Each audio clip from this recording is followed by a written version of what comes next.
Olá, irmãos. Nós estamos novamente juntos para essa meditação de domingo no livro de Provérbios, ainda com muita saudade dos irmãos, esperando que esse período de isolamento termine e possamos retomar as atividades na igreja, o culto público e estarmos juntos trabalhando e nos vendo e voltando à normalidade. O assunto de hoje, no livro de Provérbios, é um assunto que é muito tratado na Bíblia, que tem na Bíblia mais de 2.300 versículos na Bíblia tratando desse assunto. Foi um dos assuntos que Jesus mais tratou, até relacionado a outras doutrinas que ele ensinou, né? Nas suas parábolas, cerca de quase metade das parábolas que Jesus contou tratavam desse assunto, que é sobre o uso correto do dinheiro e dos bens materiais. Talvez a pergunta seria por que na Bíblia se fala tanto sobre dinheiro, sobre usar os recursos, né? Sobre dízimos, ofertas e ajudar os necessitados. Por que Deus se preocupa com isso, com essa área da nossa vida? Um dos motivos para responder essa questão é que Deus quer que nós sejamos felizes. E o bom uso do dinheiro, dos recursos materiais, vai nos ajudar a sermos felizes. O outro motivo que nós podemos ver é que Deus não quer que nós sejamos escravos do dinheiro e Deus não quer que ele domine nossa vontade e o nosso coração, né? Então o dinheiro ele pode ser uma grande ameaça ao nosso relacionamento com Deus, ou o dinheiro pode ser usado para nos aproximar mais de Deus, depende de como nós lidamos com ele. Por isso que é um assunto tão importante e bastante tratado na Bíblia, né? E por isso que o autor de Provérbios aqui, Salomão, vai tratar desse assunto, porque ele conhece, né? Ele é um homem rico, ele tem muito dinheiro, ele conhece muitas pessoas ricas e ele sabe da tolice e dos erros que as pessoas cometem, né? Ao não usarem de maneira correta o dinheiro e seus bens materiais. Então esse é um assunto que nós vamos ler em Provérbios, no capítulo 11, o verso 4, 24, 25 e 26. Provérbios 11, 4, 24, 25 e 26. Diz assim: De nada aproveitam as riquezas no dia da ira, mas a justiça livra da morte. Uns dão com generosidade e tem cada vez mais. Outros retêm mais do que é justo e acabam na pobreza. A pessoa generosa prosperará, e quem dá de beber terá sua sede saciada. O povo amaldiçoa quem retém o trigo, mas bênção virá sobre a cabeça daquele que o vende. Então, ele começa dizendo que de nada aproveitam as riquezas no dia da ira, mas a justiça livra da morte. Então, uma das coisas que nós precisamos entender é que nessa vida a riqueza não é o bem mais valioso, ou que deve ser o motivo central da nossa vida, do nosso trabalho. Aqui ele diz que o justo é uma pessoa que faz principalmente coisas que agradam a Deus. E o justo, ele procura viver conforme aquilo que Deus orienta, né? E ele diz aqui que aquele que se apega à riqueza, ele pode ter uma vida curta ou uma morte prematura e certamente terá a morte eterna, ou seja, não vai viver eternamente com Deus, né? Então, a riqueza se torna um Deus na vida dessa pessoa. Um texto que eu queria ler também em Ezequiel, no capítulo 18, que ele diz assim, o profeta Ezequiel falando ao povo de Israel: se um homem é justo e age com justiça e retidão, não oprime ninguém, mas devolve ao devedor a coisa penhorada e não rouba, reparte o seu pão com o faminto e cobre com roupa aquele que está nu, não empresta para ter lucro e não cobra juros, desvia a sua mão da injustiça e é imparcial ao julgar uma questão entre duas pessoas, anda nos meus estatutos e guarda os meus juízos, procedendo retamente, esse tal é justo e certamente viverá, diz o Senhor Deus. Então, na Bíblia, né, e o autor de Provérbios fala isso, que Deus recompensa aqueles que são justos, enquanto muitas, com longevidade, né, uma vida longa, enquanto muitas pessoas gastam fortunas com vitaminas, com remédios, com fórmulas para não envelhecer, para não morrer, se esforçam, né, para permanecer vivas. Aqui diz que a longevidade está na vida de quem é justo, daquele que procura agir com retidão, com justiça. Na sociedade que nós vivemos, existe uma visão errada sobre a riqueza, sobre ter dinheiro, ter bens, né? Isso se dá porque a nossa sociedade ela não é uma sociedade que exalta, que prima pela justiça. Geralmente, na nossa sociedade, né, nós vemos isso, pessoas que têm dinheiro, pessoas famosas, que têm poder, elas podem se livrar das consequências dos seus crimes. Vemos isso com relação à corrupção, quantos políticos, empresários corruptos que desviaram milhões e hoje estão soltos, porque a lei parece que ela é mais branda, ela é mais flexível para essas pessoas. Eles recebem um tratamento diferenciado de juízes e nesses processos. E assim nós achamos que ter dinheiro pode nos livrar de alguma consequência ruim de pecado. Mas o que a Bíblia diz é que ninguém pode fugir da morte física e do juízo eterno de Deus, das consequências eternas das suas ações. Os tribunais humanos podem ser indulgentes com pessoas ricas e famosas, mas o tribunal divino, ele é perfeito, ele é justo, ele preza por uma justiça santa. Então, a riqueza não deve ser vista por nós como algo que pode nos proteger de sofrimento, de doenças, ou nos proteger da morte. O que Salomão coloca aqui é que a justiça, sermos justos, sermos corretos, vivermos uma vida honesta, traz mais benefício e mais proteção do que bens materiais. E aqui ele fala do dia da ira, né? De nada aproveita a riqueza no dia da ira, mas a justiça livra da morte. Esse dia da ira, ela é ensinado na Bíblia que Deus vai visitar a humanidade e vai castigar suas ações. Ou seja, o dia da ira é um dia do julgamento de Deus. Deus já fez isso e continua fazendo. No dilúvio, quando Deus mandou aquela grande inundação, era um dia de juízo, era um dia de ira, em que Deus castigou o homem.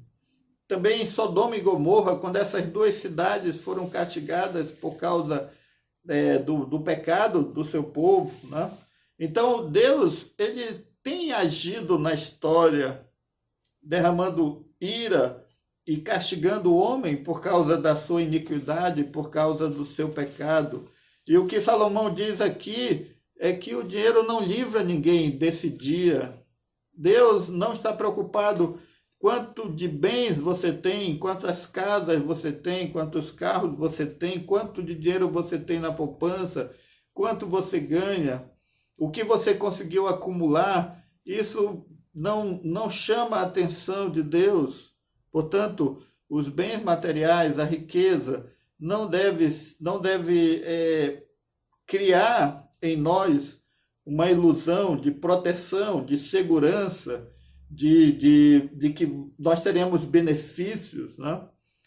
Então, Deus, ele castiga, e a riqueza não tem proveito, não vai ter realmente como nos proteger e nos sustentar.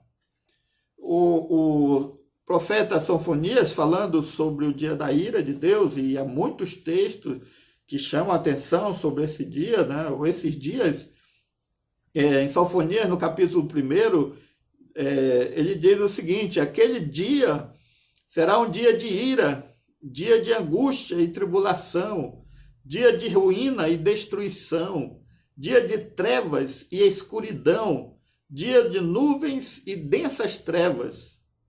E no verso 18 ele diz assim: nem a prata, nem o ouro poderão livrá-los no dia da ira do Senhor, mas pelo fogo do seu zelo a terra será consumida, porque ele certamente fará destruição total e repentina de todos os moradores da terra. Nem a prata, nem o ouro poderão nos livrar do dia da ira do Senhor.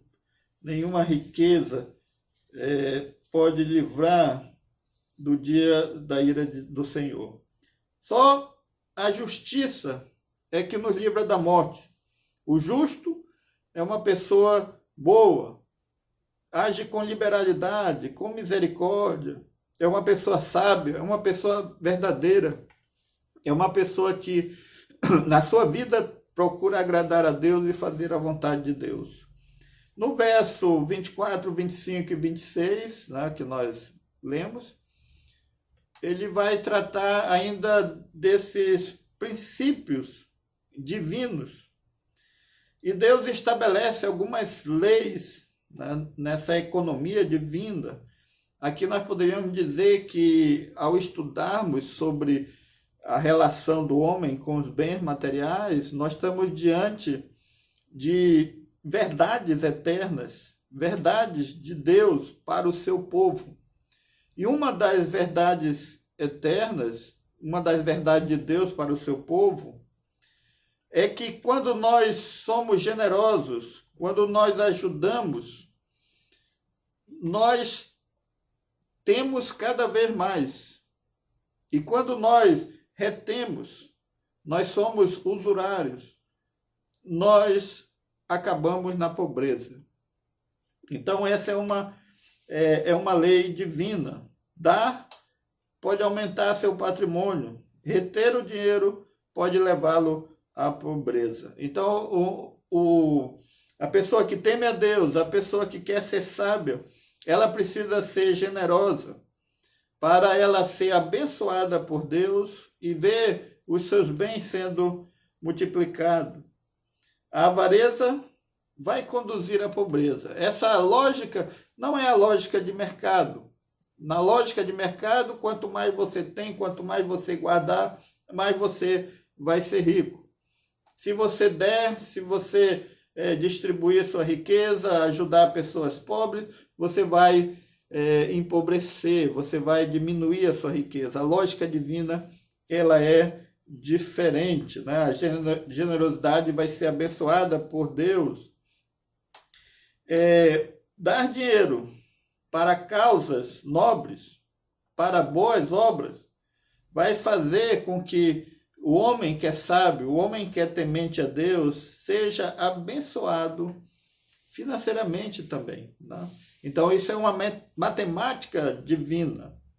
Ser generoso segundo a matemática divina, não é assim. Tá?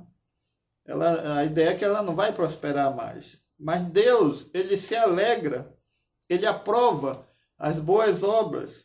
E Deus, ele é responsável, ou ele assume essa responsabilidade pelo que acontece com a pessoa generosa e também com a pessoa egoísta. Então, nós devemos ser generosos com as coisas de Deus. E aí entra essa responsabilidade do cristão em relação à manutenção da obra de Deus, dízimos e ofertas para a obra de Deus, o investimento missionário, o sustento da igreja e a ação social. O tolo é aquele que acha que só deve dar para a obra de Deus se sobrar alguma coisa do seu salário ou da sua renda, mas como na maioria das vezes não sobra, ele não dá nada. O sábio, ele quer agradar a Deus. Ele, por querer agradar a Deus, ele entrega das suas primícias, daquilo que Deus deu condições dele ganhar através do trabalho. E Deus vê o espírito dessa pessoa e recompensa de acordo com seu coração. Então Deus, ele age de maneira soberana e ele recompensa aqueles que doam.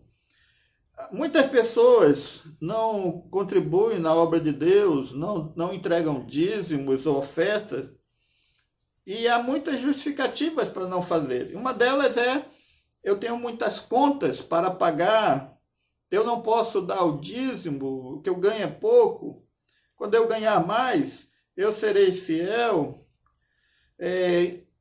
Tem que dar quem ganha mais. Como eu ganho pouco, eu não sou obrigado, eu não devo fazer isso.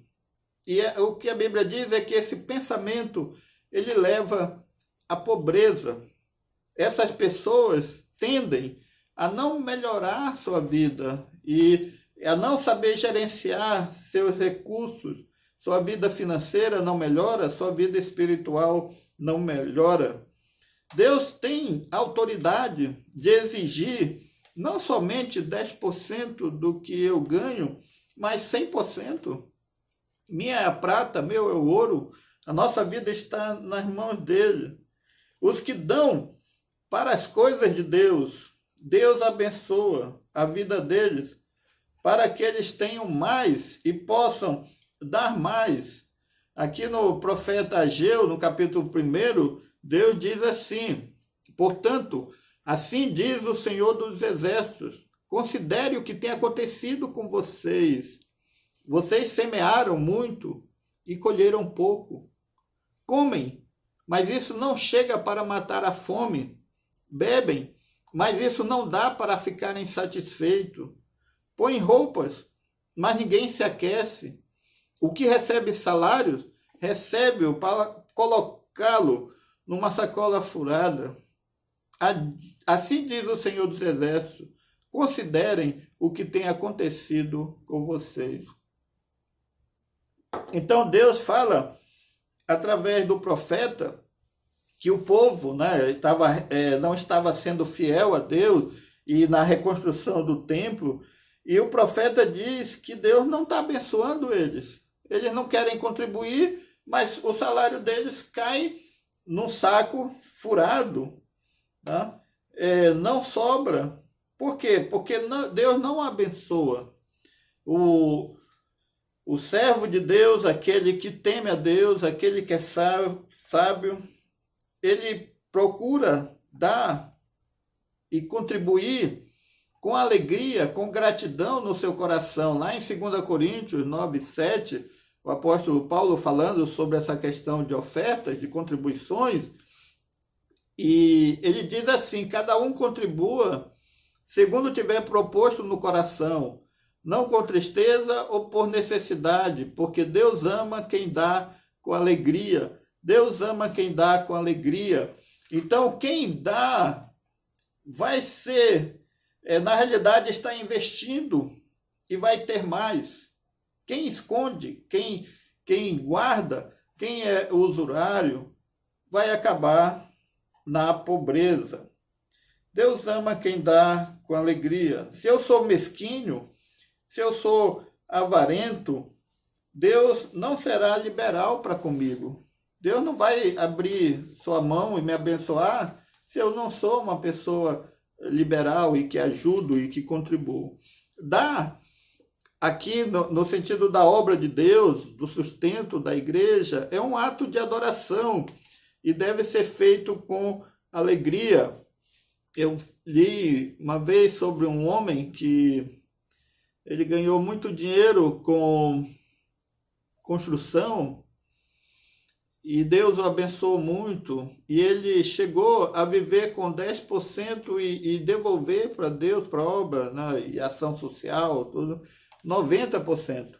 E ele disse uma coisa muito interessante, ele disse assim: eu faço dinheiro com a minha pá, com o meu trabalho, e Deus depois devolve para mim, porque Deus tem uma pá maior. Então, quando eu contribuo, quando eu invisto, quando eu dou, quando eu ajudo, eu estou usando uma parte daquilo que Deus me deu. E Deus promete retornar. Só que a bondade de Deus, a misericórdia de Deus é muito superior, é muito mais graciosa. Jesus, falando sobre isso, em Mateus, no capítulo 10, verso 41 a 42, Jesus disse uma coisa muito importante que eu quero que os irmãos prestem atenção nisso. Quem recebe um profeta na categoria de profeta, receberá a recompensa de profeta. Quem recebe um justo, no caráter de justo, receberá a recompensa de justo. E quem der de beber, ainda que seja um copo de água fria, a um desses pequeninos, por ser este meu discípulo, em verdade lhes digo que de modo nenhum perderá a sua recompensa, vai perder o seu galardão. Jesus diz uma coisa muito importante: quando eu invisto na obra de Deus, quando eu apoio os trabalhos missionários, quando eu ajudo um missionário, quando eu ajudo os trabalhos da igreja, eu recebo uma recompensa. Aquele missionário que está lá na África, que está aqui na América Latina, que está na Ásia, pregando o evangelho, dedicando sua vida ali, e eu estou apoiando o galardão que ele recebe, a recompensa que ele vai receber, eu também vou receber.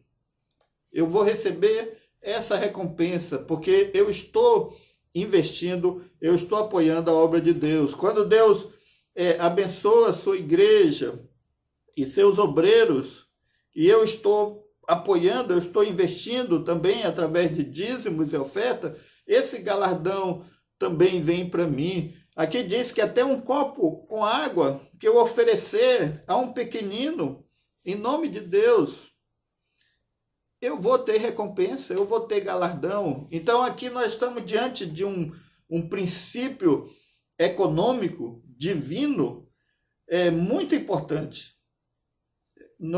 Eu não devo confiar nas riquezas, no que está nas minhas mãos, porque isso pode se tornar um saco furado. Mas quando eu invisto na obra de Deus, quando eu sou generoso, quando eu contribuo, eu não estou empobrecendo, porque Deus promete me recompensar, Deus promete me enriquecer, no sentido de que eu não vou passar despercebido nisso que eu estou fazendo para Deus. Deus vai cuidar de mim, vai me abençoar. Isso é um princípio muito importante. Precisamos ser generosos também com os necessitados, né?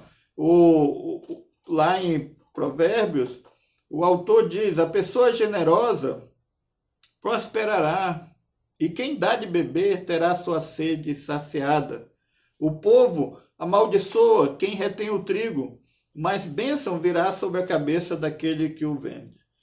Então a pessoa generosa prosperará, e quem dá de beber terá sua sede saciada. A pessoa generosa, ou a alma generosa, a pessoa que ajuda os enfermos, ajuda os necessitados, que tem uma mão generosa, bondosa, aqui diz que ela vai prosperar, ela vai ser enriquecida, ela vai receber bênçãos de Deus, bênçãos espirituais e bênçãos materiais também. Uma fonte, né, de evidência de que uma pessoa é justa, uma pessoa quer agradar a Deus, quer fazer a vontade de Deus, é quando a pessoa é generosa. Se você quer saber realmente se uma pessoa é comprometida com Deus, veja se essa pessoa é generosa, ajudando os necessitados e ajudando a quem ele pode ajudar. Porque isso é característico da vida cristã. O apóstolo João, na sua primeira epístola, no capítulo 13, 16 e 17, ele diz uma coisa muito importante. Nisto conhecemos o amor, que Cristo deu a sua vida por nós. Portanto, também nós devemos dar a nossa vida pelos irmãos. Ora, se alguém possui recursos deste mundo e vê seu irmão passar necessidade, mas fecha o coração para essa pessoa, como pode permanecer nele o amor de Deus? Uma pessoa que tem condições de ajudar alguém que está passando necessidade, está com dificuldade, mas fecha o coração. João diz, como é que essa pessoa pode dizer que tem o amor de Deus no seu coração? Como essa pessoa pode dizer que ama Deus e que tem compromisso com Deus? Se nós não cuidamos das pessoas que precisam de ajuda, Deus também não vai cuidar de nós. Nós não iremos crescer na vida cristã enquanto não nos tornarmos pessoas generosas, pessoas bondosas. Isso é muito importante. Aqui ele diz que aquele que dá a beber, né, como uma fonte que jorra, que derrama água, e essa fonte, quanto mais ela jorra, quanto mais ela derrama água, mais água vem. Mas quando nós não ajudamos, quando nós não damos de beber, essa fonte para de jorrar. E nós não temos, mas nem para nós mesmos, quanto mais para ajudar outras pessoas, né? A ideia aqui de que nós somos como uma chuva que derrama sobre as outras pessoas coisas boas. E quanto mais nós abençoamos, mais Deus nos enche para abençoar. Essa é a matemática de Deus, né? Deus quer que sejamos bênçãos e Ele nos torna bênção e Ele nos ajuda a continuarmos sendo bênção. Então, nós devemos doar, nós devemos ajudar, fazer isso com alegria, porque isso vai ser uma fonte de bondade e Deus vai nos retribuir com mais bondade na nossa vida. Aqui ele fala também sobre uma questão muito séria de bênção e maldição. E aqui envolve também um princípio relacionado aos dinheiros e ao negócio. O povo amaldiçoa quem retém o trigo, mas bênçãos virão sobre a cabeça daquele que vende. Você quer ser abençoado ou quer ser amaldiçoado? Você pode ser abençoado ou amaldiçoado na sua vida, na vida da sua família, por suas práticas comerciais e financeiras. Se nós fazemos a coisa certa e cobramos o preço justo, nós seremos abençoados. Mas se nós queremos enriquecer à custa das necessidades, das dificuldades dos outros, nós seremos amaldiçoados. Precisamos estar atentos para o preço que nós cobramos das pessoas, um preço justo, um preço correto.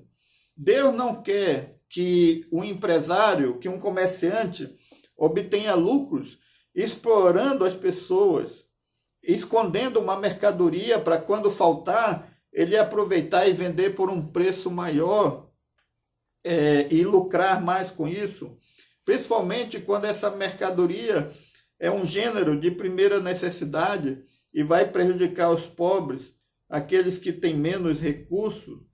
Quando uma mercadoria assim depende de um preço baixo para que o pobre possa comprar para sobreviver. Só os tolos não se preocupam com a situação dos pobres e com as dificuldades que ele passa. Então, a generosidade, Salomão diz, é uma fonte de bênção, vai ser uma fonte de bênção para a nossa vida, enquanto que a ganância, a usura, vai ser uma fonte de maldição. Algumas lições que eu quero tirar desse assunto se na nossa vida a grande preocupação que nós temos é de obter dinheiro e bens materiais, nós estamos agindo como tolo. Isso não dá segurança, não dá garantias, não nos livra do mal. Nós devemos trabalhar, ganhar nosso dinheiro, economizar, cuidar da nossa família, mas devemos investir na obra de Deus, investir em obras sociais. Se nós formos generosos com as pessoas, Deus será generoso conosco. É uma outra lição muito importante. O sábio, portanto, é aquele que ganha dinheiro, ele economiza, mas ele sabe que o dinheiro não traz segurança. Ele procura viver uma vida modesta, correta, honesta, ser justo, ensinar isso para a sua família, mas ele confia em Deus, e ele é bondoso, ele doa, e ele ajuda seus familiares e pessoas necessitadas. Precisamos entender que a Bíblia diz que a ganância é uma fonte de maldição, e que a generosidade é uma fonte de bênção. Que nós possamos seguir o exemplo de Cristo, o seu amor misericordioso, bondoso para com os pobres e necessitados. Jesus também ajudou pessoas ricas, e ele não discriminava a classe social das pessoas, porque Jesus veio trazer alívio para o coração, para a alma, e veio trazer salvação. Então, que nós possamos entender que podemos ser bênção nas mãos de Deus, aliviando o sofrimento de pessoas necessitadas, ajudando a obra de Deus. Os recursos que recebemos devemos ver como parte dessa responsabilidade, usá-los bem para a glória de Deus, e que mesmo diante de toda essa dificuldade, né, que o mundo atravessa agora, e medos de uma crise, de uma recessão econômica, nós não devemos colocar nossa segurança nas pessoas, nas empresas, no governo. Mas a nossa segurança, a nossa confiança tem que estar em Deus. Ele é o Senhor das nossas vidas.